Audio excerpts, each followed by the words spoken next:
Hey there, welcome back to Reddit Stories, Cookie Edition. Make sure to like and subscribe to the channel for more Reddit stories. Life planned to go with a female friend at a hotel for one night. I had a gut feeling, so I decided to meet her there in the morning. I know for a fact my wife is right now in bed with her AP at a fancy hotel. It's 11 p.m. where I am. Background: I discovered her affair in January. She then kept denying that the affair continued after I found out and begs me to give her another chance.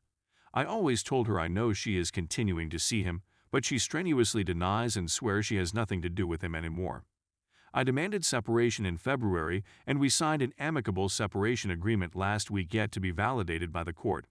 But even now she says she loves me and wants me to give our relationship another chance.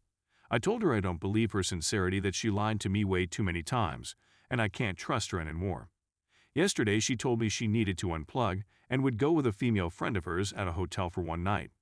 I know this is a lie and that she's ducking. We're AP at this exact moment. I know which hotel she's staying at, and it's not the one she said she would go to. Question: I am very tempted to head over to the hotel tomorrow morning to a breakfast there, only to see the two of them show up nice and chilled after their morning sex. Should I see them? And should they see me, I would simply wave at them, smile, and continue sipping my orange juice while going back to reading the morning papers. One serious side of me tells me I'm being childish and should just move on. Another childish side of me thinks that after all this suffering and agony, I should not deny myself this little cute theater and enjoy the amusing side of the deer caught in the headlights. What would you do if you were me? I'll go to sleep now, and in 8 hours we'll check if there are any replies. Edit: prevailing consensus is I should go for it. So be it. I'll head to the hotel in a cab. I first need to drop the kids in school, kiss them on their foreheads, and wish them a good day the way a good dad does, so I won't be able to be at the breakfast table very soon. Hopefully they are not breakfast early birds. But the real question is, will they order room service? All variables considered, I estimate a 40 to 50% probability that I will see them. So yeah, let fate decide how this goes.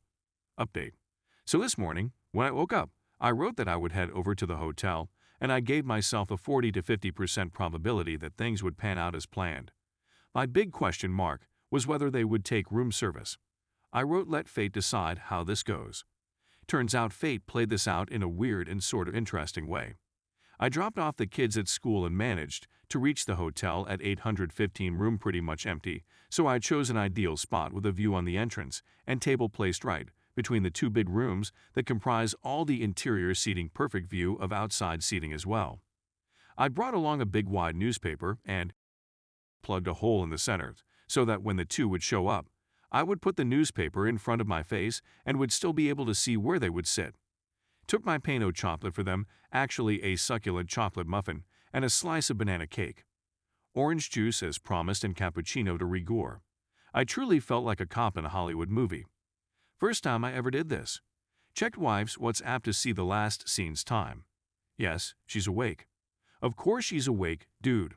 They're ducking. Just wait patiently. Long story short, I waited 245 hours. Average heart rate 160. Had to go take a piss at a certain point. But no way. I was going to leave my guard post at 11. Breakfast time ended and the two didn't show up. What a bummer. Apparently they did opt for room service after all. Not my lucky day, I guess. Or maybe I got it all wrong, and she really is with her female friend at the other hotel. Now doubt inevitably starts to creep in. So I go take my overdue piss, put the card out newspaper under my arm, and despondently head for the exit without forgetting to pay the equivalent of $1.40 for my luxurious breakfast. But wait, I did have a plan B before leaving my house this morning. I picked up wife's passport.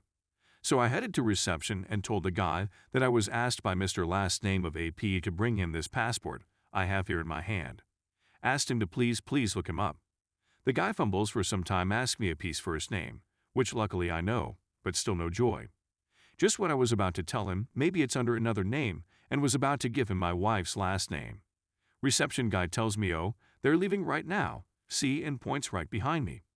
I turn around, and lo and behold, there's my wife standing at the exit, just 5 meters from me. She's alone though, and waiting for the valet to bring her car over. She's looking away. I wonder if she saw me. Damn, I'm so close. And I was even talking out loud to the receptionist a moment ago.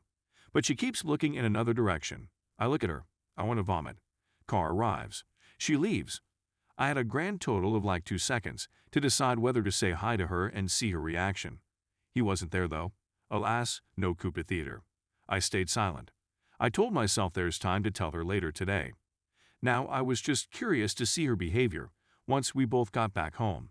Just in case you're wondering, when I got home, she was all loving and hugging and told me she thought a lot about the two of us and wants to change her life radically. But I did get the final confirmation I was seeking that all our promises, that she still loves me, that she removed a P from her life, and that she wants to restart our relationship.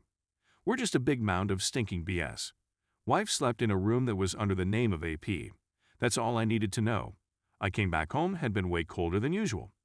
During the past almost 4 months, while we negotiated the amicable separation, we continued to live under the same roof. Didn't tell the kids yet. I guess in the depths of my agony, I was still hoping to somehow believe her when she told me she was serious about restarting. I guess deep inside maybe I was nurturing this crazy fantasy that all this is just a bad dream, and that one day I would wake up and life would go back to how it was before DDAY. And I could and would love her intensely like I did in those photographs of the past 16 years that Google Photos this day X years ago keeps paying me day in and day out, those photos that I devour while I cry alone every night in my bed in the guest room because I suppose I enjoy suffering. I know it's stupid, but I'm sure many of you guys know how intense pain clouds perception and sound judgment. I told wife that in 2 days we will go live in separate houses. All has already been pre-regulated in our separation agreement. Either one of us has the right to request this any time.